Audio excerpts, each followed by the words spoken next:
السلام علیکم۔ یہ ایک بہت ہی دکھ بھری، پیاری اور پر اسرار کہانی ہے، تو برائے کرم اس کہانی کو آخر تک سنیے گا۔ بڑی منتوں مرادوں کے بعد اللہ تعالیٰ نے ہمارے گھر بیٹا دیا تھا۔ شادی کے بعد 7 سال تک میں اللہ تعالیٰ کی طرف سے اس نعمت کو ترستی رہی جس کو اولاد کہا جاتا ہے۔ کس کس کے در پہ نہ بھٹکی، حکیم، ڈاکٹر، پیر، فقیر، کسی کو بھی نہ چھوڑا۔ ہر طرف سے مایوس ہو کر آخرکار اللہ کو اپنا شعار بنایا۔ 5 وقت نماز پڑھتی رہی، دعا کرتی تھی، خدا کی ذات سے مایوسی کفر ہے، جب تک سانس ہے تب تک آس ہے۔ میں بھی دعا مانگتی رہی، ہر سجدے میں آنکھ سے آنسو ضرور ٹپک جاتے تھے۔ جو دعا دل سے نکلتی ہے اثر رکھتی ہے، اور جو کہتے ہیں نا کہ اللہ کے گھر میں دیر ہے اندھیر نہیں، تو یہ بھی میرے مولا نے سچ کر دکھایا۔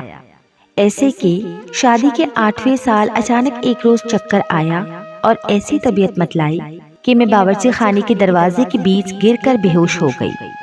شکر ہے میرے میاں اس وقت گھر پر تھے، انہوں نے فوراً مجھے اٹھایا، گاڑی میں بٹھایا اور ہسپتال لے گئے۔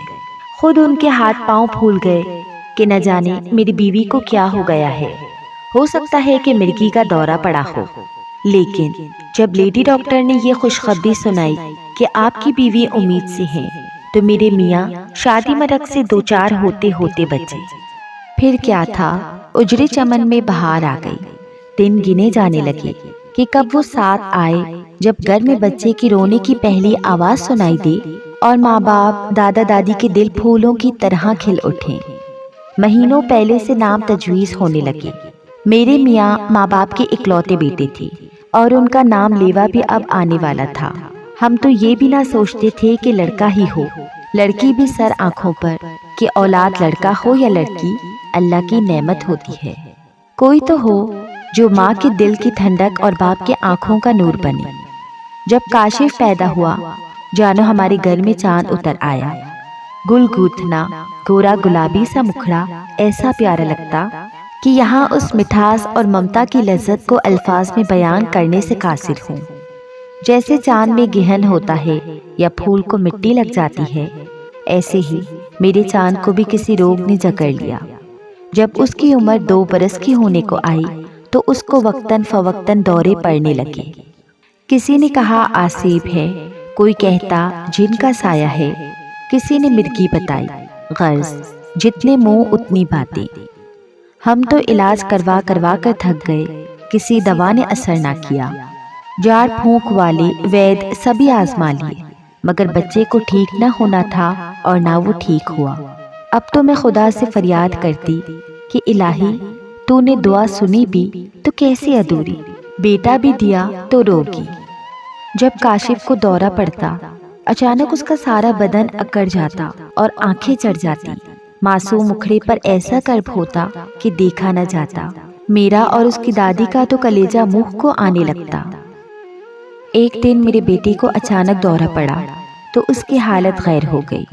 اس روز میرا جی ایسا کٹا کہ بلک بلک کر روئی اور دعا کی، خدایا تو کاشف کو تندرست کر دے، یا اس کے بدلے میں ہم میں سے کسی کو اٹھا لے، مگر اس کو اچھا کر دے۔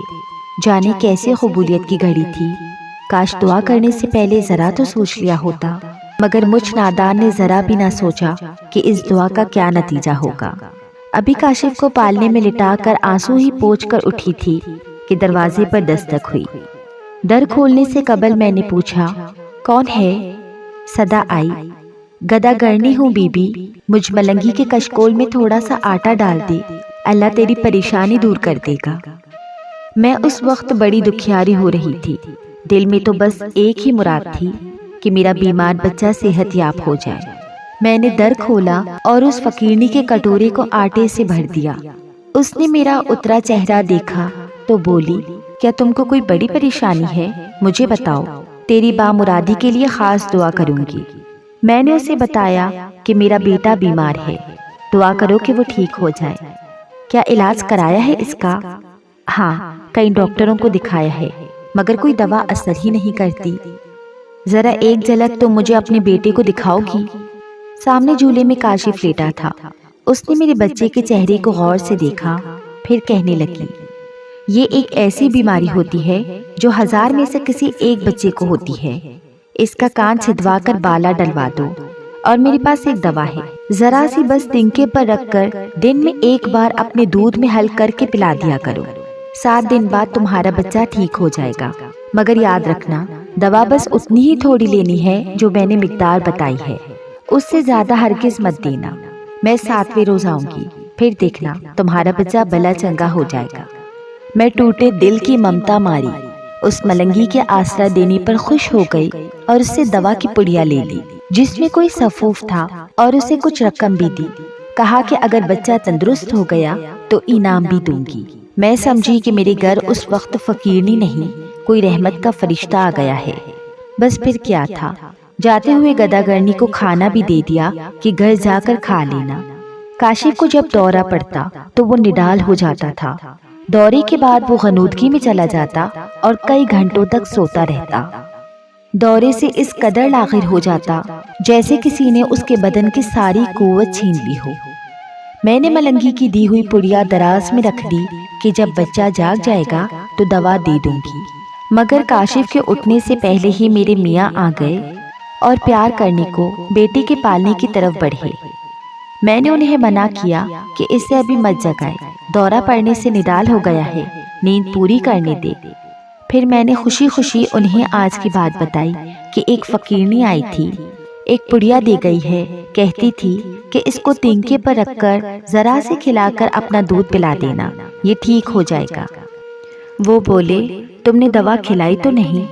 نہیں، ابھی نہیں کھلائی۔ وہ کہنے لگے، ایسے جعلی ملنگیاں بہت پھرتی ہیں تم عورتوں کو بیوقوف بنانے کو۔ ادھر لاؤ وہ پڑیا، میں دیکھوں تو۔ میں نے ان کو وہ پڑی دراز سے نکال کر دے دی۔ انہوں نے اسے کھول کر دیکھا اور ہنسنے لگے، اور پھر کہنے لگے، یہ تو راکھ ہے چولہے کی، یہ ملنگیاں فقیرنیاں فراڈ ہوتی ہیں، تم جیسی سادہ عورتوں کو بیوقوف بنانے آتی ہیں۔ یقیناً ٹھگ کر لے گئی ہوگی تم سے کوئی موٹی رقم۔ ہاں، لے تو گئی ہے کچھ روپے۔ روپے؟ ٹھیک ہے، اب دیکھو میں اسے چکھتا ہوں، پھر تم بھی چکھ کر دیکھنا، یہ چولہے کی راکھ کے سوا کچھ بھی نہیں ہوگا۔ یہ کہہ کر انہوں نے اس پڑیا کو منہ میں ڈال کر پورا سفوف نگل لیا اور اوپر سے پانی پی لیا۔ میں نے خالی پڑیا کو ہتھیلی پر جاڑا اور جو تھوڑا تھوڑا سا سفوف اس میں لگا تھا زبان پر رکھ کر چکھا تو واقعی راکھ جیسا ہی ذائقہ تھا۔ اکرم سفوف نگل کر لیٹ گئے، کہنے لگے کہ میں تھک گیا ہوں، ذرا آرام کر لوں، کھانا پھر کھا لوں گا۔ چند منٹ لیٹے رہے، پھر غنودگی میں چلے گئے۔ میں سمجھی دفتر سے تھک کر آئے ہیں، نیند آ گئی ہوگی۔ کاشف اٹھ گیا تھا، میں نے اس کو دودھ پلا کر سانس کو تھما دیا اور کھانا گرم کرنے لگی۔ کھانا لگایا اور میاں جی کے پاس آئی، انہیں آواز دی کہ اکرم اٹھ جائیں، کھانا ٹھنڈا ہو رہا ہے، 2 گھنٹے سے سو رہے ہیں، اب تو مغرب ہونے کو آ گئی ہے۔ مگر وہ نہ اٹھے تو مجھے عجیب سا لگا۔ میں نے ان کو ہلایا جلایا تو جسم بے جان اور روح پرواز کر گئی تھی۔ روح بدن میں ہوتی تو جواب دیتے۔ ان کا منہ بند تھا، آنکھیں بھی بند تھی، بس تھوڑا سا خون ناک سے نکلا تھا۔ جسم تو برف کی سل کی طرح ٹھنڈا پڑ چکا تھا اور ہونٹ نیلے پڑتے جا رہے تھے۔ یا اللہ، یہ کیا ماجرا ہے؟ میں کلیجہ تھام کر رہ گئی۔ ساس کو آواز دی، اتنے میں سسر صاحب بھی دکان سے آ گئے۔ انہوں نے بیٹے کی نبض دیکھی، آنکھوں کے پپوٹے پلٹ کر دیکھے، پھر بولے، انا للہ و انا الیہ راجعون۔ سسر کی زبانی یہ کلمات سن کر میں نے بین شروع کر دیے اور کلائیوں کی چوڑیاں ان کے پلنگ کی پٹی سے توڑ ڈالی، اپنی کلائیاں خونا خون کر ڈالی۔ آہو بکا سن کر میرے دیور بھی دوڑے آئے۔ ساس نے اپنی لختے جگر کو بے جان پڑا دیکھا تو دل تھام کر بیہوش ہو گئی۔ وہ فقیرنی نہ تھی، شاید اجل کا فرشتہ تھی جو گداگرنی کے روپ میں آئی تھی۔ وہ موت کو اس پڑیا میں باندھ کر لے کر آئی تھی اور میرا سہاگ لوٹ کر لے گئی۔ وقت کو گزرنے سے کون روک سکتا ہے؟ دن مہینوں اور مہینے سالوں میں بدلتے گئے۔ میں نے بیوگی کی چادر اوڑھ کر عمر کاٹ دی۔ آج کاشف ماشاءاللہ جوان ہے اور 2 بچوں کا باپ ہے۔ وہ ہو بہو اپنے باپ کی شکل پر ہے۔ میں تو اس کی صورت دیکھ کر جیتی ہوں۔ کتنے طویل برس بیت گئے، مگر میں آج بھی وہ واقعہ نہیں بھولی۔ کبھی نہیں بھول سکتی کہ میں نے کیوں ایسی دعا مانگی تھی کہ اے خدا، ہم میں سے کسی کو بھی بے شک اٹھا لے مگر میرے کاشف کو ٹھیک کر دے۔ باپ کو بیٹے سے پیار تھا، اجل نے قربانی کے لیے انہیں ہی منتخب کیا، وہ بیٹے پر قربان ہو گئے۔ کہتے ہیں کہ موت کا کوئی بدلہ نہیں بن سکتا، مگر وہ تو بیٹے کی زندگی کا بدلہ بن کر چلے گئے۔ حیرت کی بات یہ ہے کہ جس دن سے میرے میاں فوت ہوئے، اس دن کے بعد سے پھر کبھی کاشف کو دورہ نہیں پڑا۔ ایسی اور بھی کہانیاں سننے کے لیے میرے اس چینل کو سبسکرائب کریں اور بیل نوٹیفیکیشن کو بھی آن کریں تاکہ آپ تک میرے چینل کی تمام اپڈیٹس پہنچتی رہیں۔ جزاک اللہ۔